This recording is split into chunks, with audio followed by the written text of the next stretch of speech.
പ്രേക്ഷകർക്കും നമ്മളുടെ ചാനലിലെ പുതിയൊരു എപ്പിസോഡിലേക്ക് ഹൃദയം നിറഞ്ഞ സ്വാഗതം. എല്ലാവരും ദിവാലി അടിച്ചു പൊളിച്ചെന്ന് വിശ്വസിക്കുന്നു. അപ്പോൾ ഇന്നത്തെ നമ്മുടെ വീഡിയോ വന്നിട്ട് ഒരു ദിവാലി സ്പെഷ്യൽ സ്വീറ്റ് റെസിപ്പി ആണ് കേട്ടോ.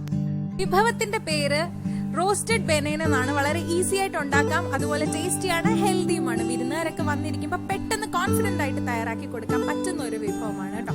എങ്ങനെ ഉണ്ടാക്കുന്നതെന്ന് നോക്കാം. അപ്പോൾ ഏത്തപ്പഴമാണ് നമുക്ക് അത്യാവശ്യം വേണ്ടുന്നത്. ഏത്തപ്പഴം ഇതുപോലെ അധികം കനം കൂടാതെ എന്നാൽ കുറയാതെ ഇതുപോലെ കട്ട് ചെയ്ത് വെക്കുക.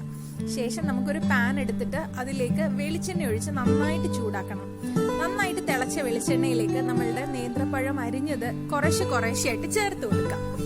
എല്ലാം കൂടെ ഒരുമിച്ചിട്ട് കഴിഞ്ഞാൽ ഇതെല്ലാം കൂടെ ഒറ്റക്കെട്ടായിട്ട് ഒട്ടിപ്പിടിക്കാനുള്ള സാധ്യതയുണ്ട്. അതുകൊണ്ട് കുറേശ്ശെയായിട്ട് അടർത്തി ഇട്ട് കൊടുക്കാം.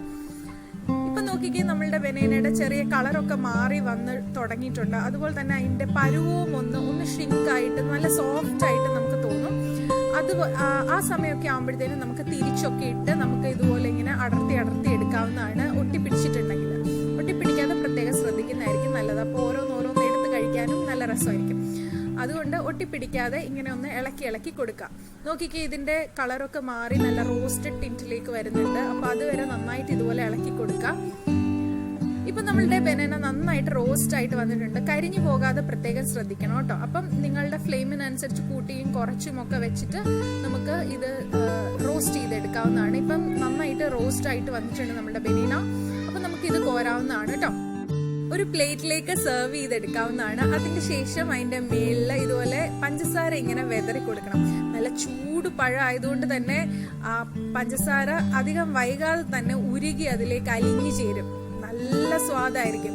ഇനി മേമ്പൊടിക്ക എന്ന് പറയുന്നത് പോലെ അതിന്റെ മേളിൽ കുറച്ച് നെയ്യും കൂടെ ഇങ്ങനെ വട്ടത്തിൽ ചുറ്റി ഒഴിച്ചു കൊടുക്കാം. അപ്പൊ എല്ലായിടവും പറ്റാൻ വേണ്ടിയിട്ട് നന്നായിട്ടൊന്ന് വേണമെങ്കിൽ മിക്സ് ചെയ്ത് കൊടുക്കാവുന്നതാണ്. പഞ്ചസാര അലിഞ്ഞ് നെയ്യ് ഉരുകി ആ ചൂട് പഴത്തിലേക്ക് യോജിച്ച് വരുമ്പോഴേക്കും ഒരു അസാധ്യ ടേസ്റ്റും അതിനേക്കാൾ ഉപരി നല്ല മണവുമാണ്. എല്ലാവരും വീട്ടിൽ ട്രൈ ചെയ്ത് നോക്കണം. എല്ലാവർക്കും ഉറപ്പായിട്ടും ഇഷ്ടപ്പെടും. അപ്പോൾ നിങ്ങളുടെ വിലയേറിയ അഭിപ്രായങ്ങൾ നമ്മളെ കമന്റ്സ് ആയിട്ട് അറിയിക്കുകയും വേണം. ഒപ്പം തന്നെ വീഡിയോ ഇഷ്ടമായെങ്കിൽ ലൈക്ക് ചെയ്യാനും മറക്കരുത്. നിങ്ങൾ ആദ്യമായിട്ടാണ് ചാനൽ കാണുന്നതെന്നുണ്ടെങ്കിൽ സബ്സ്ക്രൈബ് ചെയ്യാനും മറക്കരുത്. അപ്പോൾ എല്ലാവർക്കും ഇന്നത്തെ ബനാന റോസ്റ്റ് ഇഷ്ടമായെന്ന് വിശ്വസിക്കുന്നു. പുതിയൊരു എപ്പിസോഡിലെ പുതിയൊരു വിഭവമായിട്ട് കാണാം. അതുവരേക്കും tata bye bye, take care, all stay safe.